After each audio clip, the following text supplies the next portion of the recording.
dar olacağız. Açan bakıyorum ben göke, görüyorum yıldızları yüksekten. Onların izleri dil belli, ama onlar gidiyorlar hep ileri. Yönümde görüyorum bir daracık kanlı yolcağız. Nereden İsus Hristos gitti? Bana bir örnek bıraktı, dedim.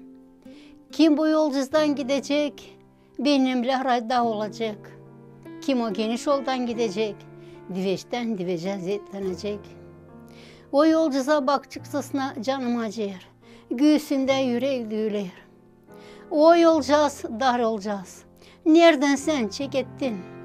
İlkin Hristos senden geçti. Kurça omuzunda Golgofa'ya gitti. Yere düştü.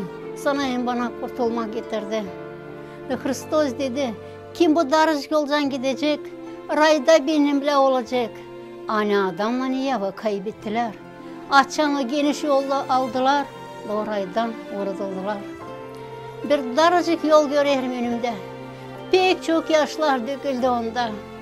O yolcağız, dar olacağız. Kim o darıcık yoldan gider? Gökte angeller de sevinir. O Palacan, hercem sen da bulunarsın o geniş yolda. Geç Hrisos'un o darıcık yoluna, hangisinden Hristos geçti. Açan sen geçeceksin Hrisos'un o darıcık yoluna. Gökte angeller de hepsi için sevindireceğim.